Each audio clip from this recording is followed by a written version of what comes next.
So, again, I don't know if I said my name, but I'm Rev Tamara. Okay, I did already. I just like to hear my name over and over again, right? Isn't it always about me, right? First question I want to ask everyone is, how did you do with your homework last week? I was wondering if anybody, how did love show up in your life last week? Right? We were supposed, if we got into a situation that was maybe a bit uncomfortable, we were going to ask ourselves, what would love say here? So I can say I practice it. I even had my husband practice it. But his answer though was, well, if you just wouldn't have said that, then no, then that would be fine. I said, that's not the point, honey. That's not the point. But that was okay. He came around. And that was him rummaging through my purse. It wasn't some random person taking something out of my purse, just in case anybody was wondering.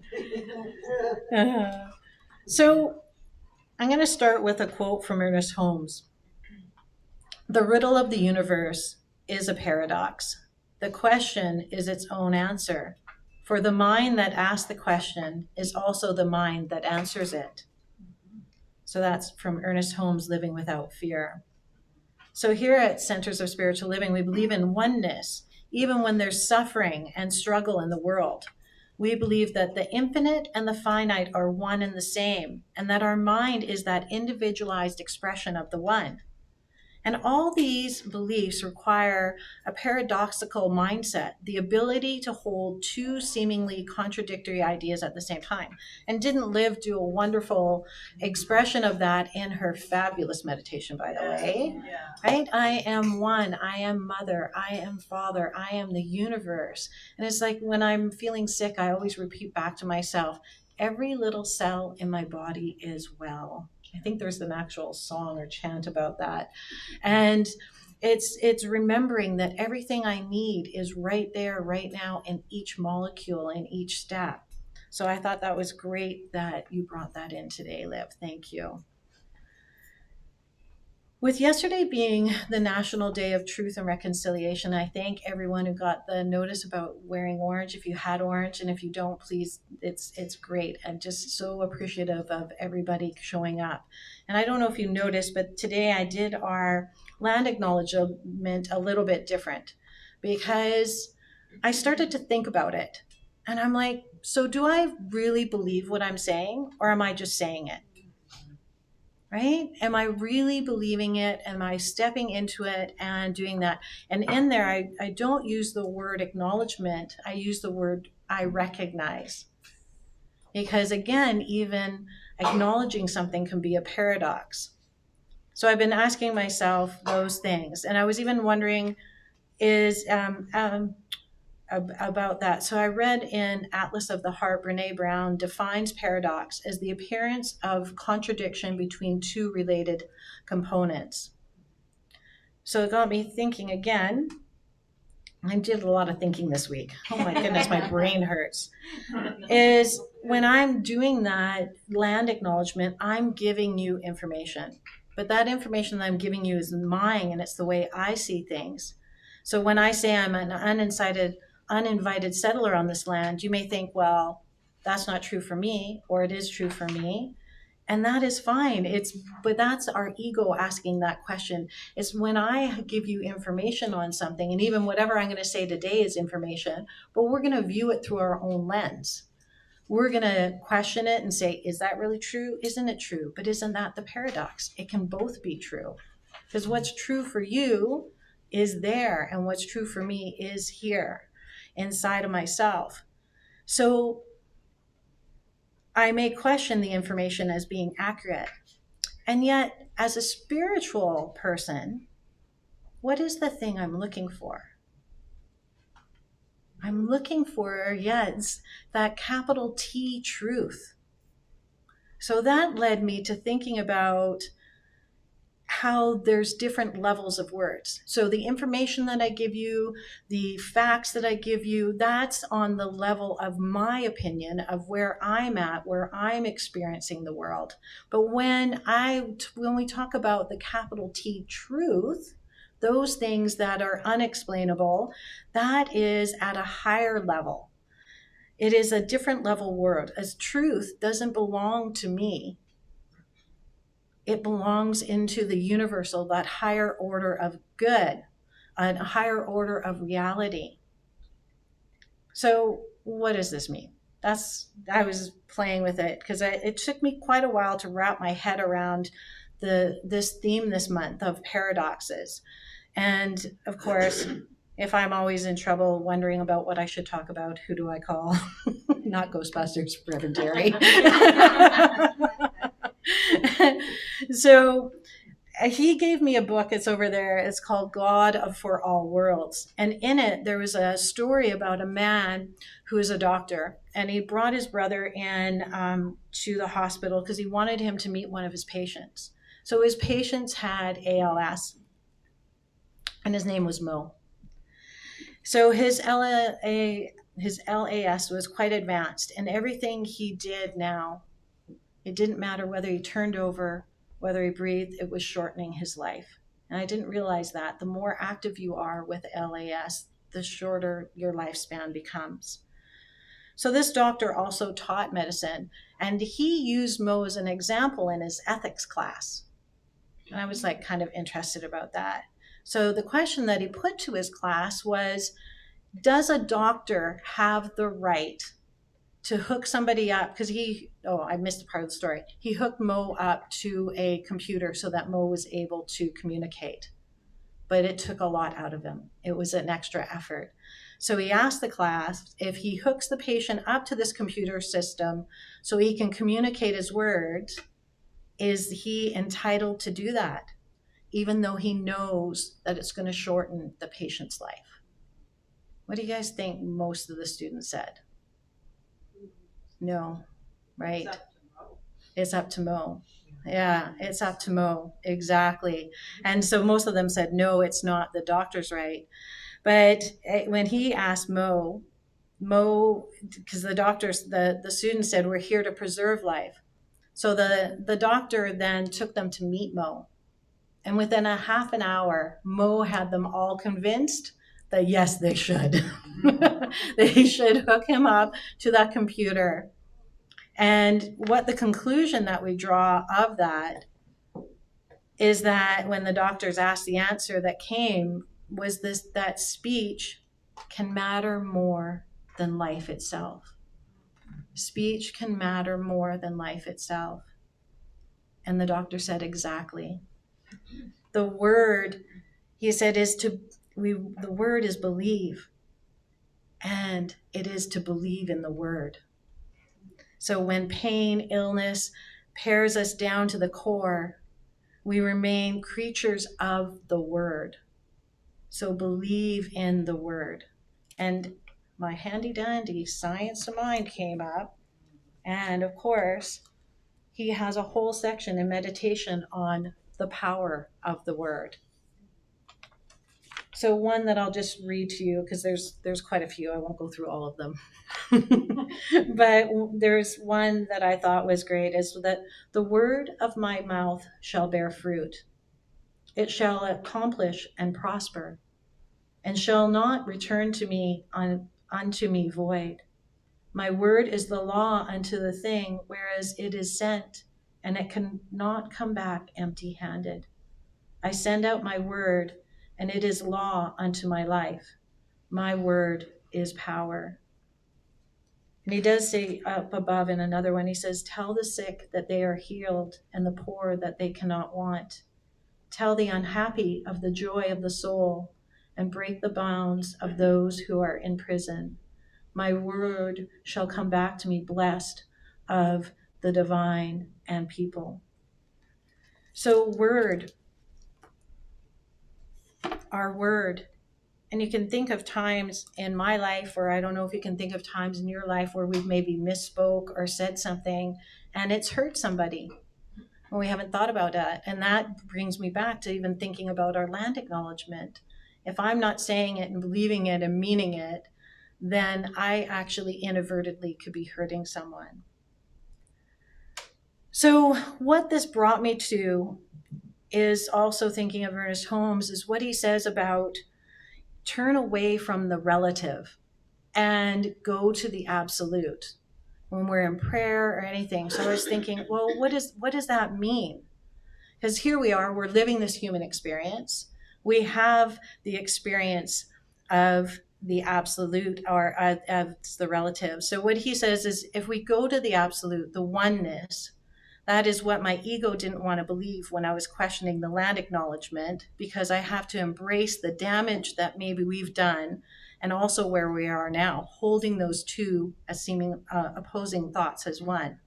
So, but the absolute is defined as, in Science of Mind, as free from restriction, unlimited and unconditioned. And then the relative is defined as existence only as an object of our thinking mind. So the absolute is the cause and the relative is the effect. So here on this human plane, we're living in the world of effect. We're living in things that are happening to us. They're showing up. We're in response. We respond. We move through it. Where we want to jump off. We want to step into that place of the absolute. So if we can use our jumping off point in that word that I talked about, belief earlier, believe, but what if we believed in a better world? That is actually the absolute. So in order to raise my consciousness, I lean into that belief that a better world is possible. It's kind of like our affirmations. Have you ever used affirmations? And have they worked? Yeah. And sometimes maybe not? Yeah. I like to think, but what is the difference maybe when they work? I found for me the different, yeah, somebody in the back said belief. When I am willing to believe what I'm saying, when I'm really willing to embody it, that is when I find those affirmations work the best for me. So I have a question. Can you embrace limitation even if you believe in the greater yet to be? Yeah? Okay, good. This is where our personal relationship with the divine and God, or whatever you use to describe that is that place, that inner place that we know that truth about us. It is when we believe in the absolute that it goes beyond our comprehension and we know that capital T truth of who we are. That capital T truth of who we are. And it is when we believe in the absolute, it goes beyond our comprehension. And there was a talk between Anderson Cooper, who's, do you know, I don't know if any, I just learned that he's Gloria Vanderbilt's grandson, or son, thank you. I sometimes get my facts wrong, so thank you for checking them. Again, there's that, right? That facts in our own mind might not be truth. So he was speaking with the comedian Stephen Colbert, who lost his parents when he was quite young. And he was quoted about saying that he had to learn to love the thing that he wished never happened. He had to learn to love the thing that he wished never happened. And then he said that, and he asked that, what punishments of God are not gifts? And Anderson Cooper actually teared up and looked at him and said, do you really believe that? And it was great to see Stephen Colbert. He took some time and he said yes. Because he said, he answered yes because it is a gift to exist. And with existence comes suffering. He didn't learn to be grateful for things that happened, that he had to learn. Oh, no, this is what he said. Sorry, let me get this right, because I should put my glasses back on. He didn't learn to be grateful to the thing that happened that he didn't want to happen. What he did is he realized it. He realized if you're grateful for your life, which is sometimes hard to do depending where we're at, he realized that we can't always pick and choose what we're grateful for. Sometimes we have to be grateful for those hard things because we were talking on Circle this Thursday. Diane and Jill brought a great quote about to live a full, rich life. We have 1,000 sorrows and 1,000 joys. 10,000. Oh, sorry. See? 10,000 joys and 10,000 sorrows. But that is that rich life. It's embracing those things. It's those times when we have our shadow and then no, that's not me. I mean, I've done the Debbie Ford work, so I have one shadow that I call Sally, my saboteur. And then I also have Polly, the procrastinator. And, but when I learn to love them, that is really me loving myself. That is me embracing it. And then I can show up in my fullness, in that absolute, believe in that better world. So there was another, in that book, there's another story about, how am I doing for time? Oh, no, I don't have time for that. I'll tell you this other story instead. So when I thought about this, being grateful for for all of it, for everything, I started to contemplate the absolute. And then I was like, okay, well, if I can believe in the absolute, I can believe in that better world, I can really step into that. How do I know it's true? How do I know that's true? So I had talked to somebody and they said they'd like to do experiments. They may know who they are. And so I thought about that, and I went and pulled up in my thinking cap on, and I was like, okay, well, when is that I could really know that the absolute is true? And then I thought of a moment. I was on Quadra Island. It was nighttime, and I hope I haven't bored you with the story before, but I was out swimming at night, and because all the phosphorescents were in the water. And so I was swimming through, making snow angels in the water. It was just with a group of other women. And then there was a beautiful comet storm. What are they called? Comet showers overhead. Meteor shower. Thank you. A meteor shower overhead. Wow. And that moment, I was one with everything. There I was in the water, in the light overhead. I still get those God bumps over me thinking about that moment. And that is a moment I'll always know that, yes, there is the absolute. And I talked to a friend, and they talked about one time they were just sitting in an apple orchard, and all of a sudden everything just seemed shiny. Like there was a little bit of something. And then there was about a young man who was deeply depressed, and he was hard to get out of bed. And so he rolled over one day and he looked out his window and he saw a falcon. And all of a sudden, because he had been sad and like, I'm not going to get out of bed today. It's going to be one of those days. I'm probably going to stub my toe, blah, blah, blah. But then he's looking and he sees this falcon. And he all of a sudden he's watching the falcon swoop and slide and turn and glide. And then he thought to himself, that is the true, that is the beautiful, that is the good. And that's where I think if we all think back in a moment of our time, we've had that. Whether it's when your baby is born, or whether it's when you're married, or whether it was even when you were just out walking in nature and you looked up and saw something and went, wow. So those are the moments of that absolute truth. So there was one other experience I had that really kind of took me to my knees. Has anybody, so even thinking along this lines, have you ever heard of a song? You've been, walking along and all of a sudden, or listening on the radio, and a song that all of a sudden just hit you and you're just almost brought to your knees with what it did to you, to your soul, to how it felt, and how Nathan sings, how lucky we are to have amazing musicians that do this, that can bring up those feelings of that absolute. So I was lucky enough one day to be in a yoga studio, and we'd had a beautiful, relaxing yin class.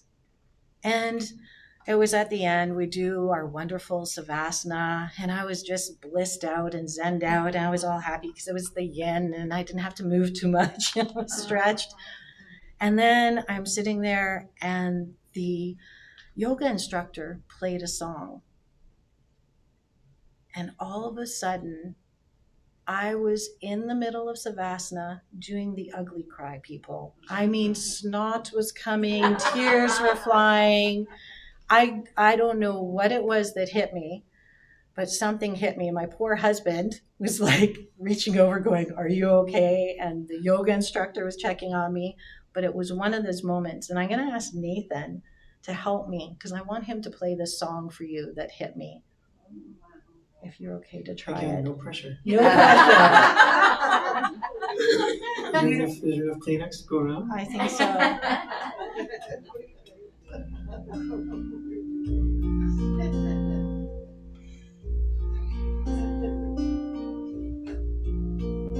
For you. I don't know if I'll get through it. There will be no more crying. For you, the sun will be shining.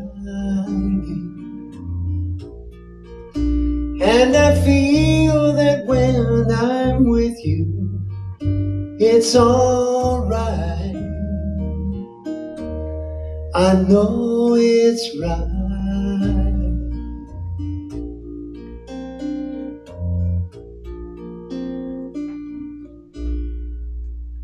For you,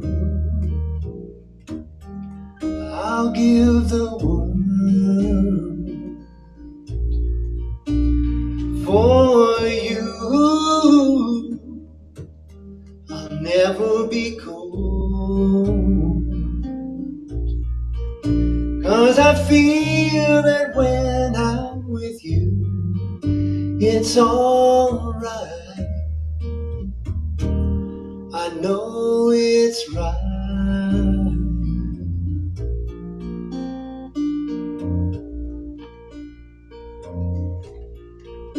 And the songbirds are singing like they know the score. And I love you, I love you, I love you like never before.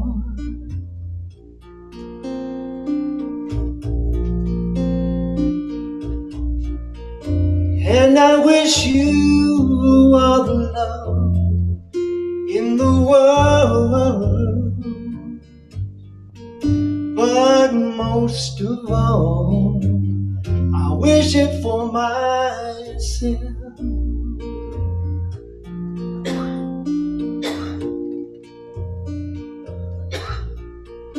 And the songbirds keep singing like they know the score. And I love you, I love you, I love you like never before. And the songbirds, they keep singing like they know the score. And I love you, I love you, I love you like never before.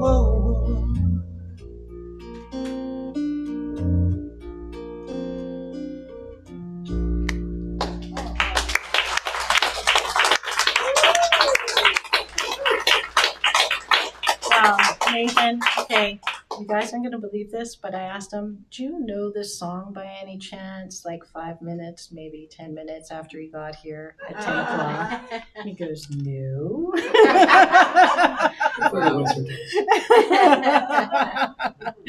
So thank you, Nathan. And that just, I thought that was a perfect way to end my talk today, because it's those times, those things that we think are those little mundane things, those songs, those little nudges, but really those are the miracles.